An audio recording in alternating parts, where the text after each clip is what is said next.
Hari Om, Shri Gurubhyo Namaha. Today we are going to learn about the procedure and the meaning of Sashtanga Namaskaram. Sa plus Ashta plus Anga, together it is Sashtanga. This means performing a Namaskaram or prostration before God while 8 parts of the body are in contact with the ground. There is a procedural sloka that our rishis and elders have given us. The sloka is Urasa, Sirasa, Drushtya, Manasa, Vachasa, Tatha, Padbhyam, Karabhyam, Karnabhyam, Pranamushtanga Uchyate. So this is a procedural slokam. It says thighs, head, eyes, mind, mouth or words, both legs, both hands or arms, and ears. All should be in contact with the ground and should be dedicated to the deity and should be dedicated to the process of performing the Sashtanga Namaskaram. So the slokam, it is just to define the procedure for us. This is not to be chanted while doing the Sashtanga Namaskaram. While doing the Namaskaram, it is best to chant the God's name, whoever we are performing the Namaskaram in front of.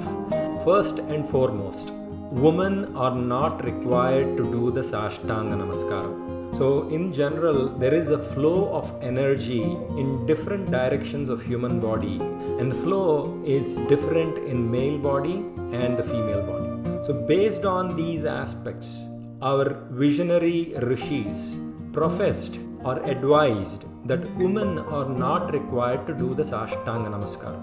It actually yields negative energy to do so. So instead, they will yield the same benefits by performing Panchanga Namaskaram, the Namaskaram that is generally done on knees.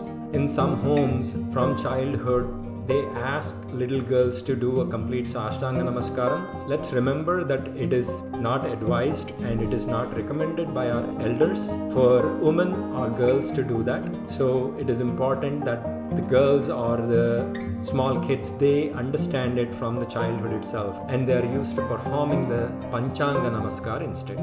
Before getting into the procedure, first a few general aspects. First, look around and make sure there is enough space for performing the Sashtanga Namaskar. Make sure the procedure is allowed in that place. For example, Sashtanga Namaskar is not allowed in the inner sanctum of some temples, the Garbhagudi of some temples. So please be aware of the rules and respect them. So coming to the procedure of the Sashtanga Namaskaram, it is also called as Danda Namaskaram or Uddanda Namaskaram.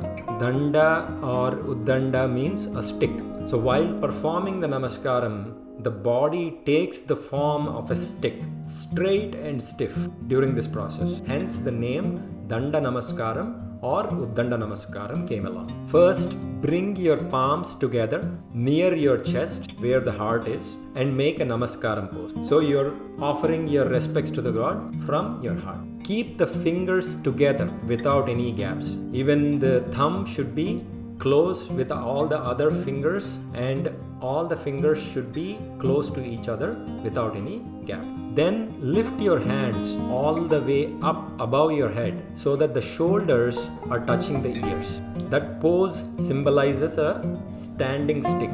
Now keep your eyes open and get a full darshan of Bhagavat Murti. Whoever the god or goddess is that you are praying to, get a full darshan of the Bhagavat Murti. Save that image, beautiful image in your heart and mind. Now bend forward and touch the ground with your hands. Taking support with your hands, put your right leg back and then put your left leg back. Just like in a Surya Namaskar. And then lie down completely on the ground.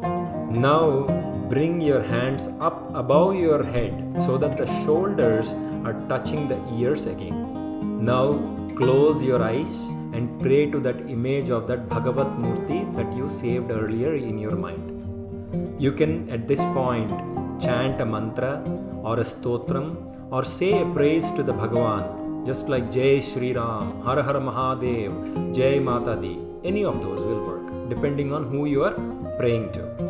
Again, while reciting or saying the name of the Lord, please be mindful of the surroundings and the other devotees so that you don't disturb anyone around you. Again, this pose symbolizes a stick lying on the ground. The front part of the legs, your feet, should be touching the ground as much as you can. So you are extending those legs. Next, for ears, bring your hands near your chest and tilt your head to the right and touch your right ear to the ground. Now tilt it to the left and touch the left ear to the ground. So repeat these steps 3 times. So 3 times touch the right ear and then 3 times touch the left ear, alternative. Next, for shoulders, bring your hands behind your back and lock them there. At this point, your upper body is supported by the chest.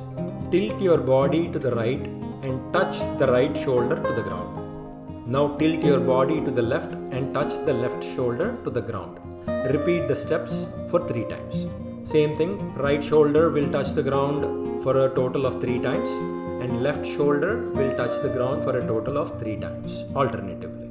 After completing these steps, bring your hands up above your head again while lying down on the floor. Now lift your head up and get a darshan of the Bhagavan's feet again. Bring your hands near your chest and bring your right leg up and then bring your left leg up. Next, bring your hands up above your head with shoulders touching your ears. Next, with palms together, bring the hands down near your chest and perform the namaskaram. So far in this pose, our legs, nose, mouth, hands, thighs, knees, chest, our ears, shoulders, they're all touching the ground. The essence of this namaskaram is that the devotee is surrendering all his ego to the Bhagavan and he is seeking the forgiveness for all his sins and mistakes from the Lord. So this is the complete end-to-end process of Sashtanga Namaskaram and why we do the Sashtanga Namaskaram.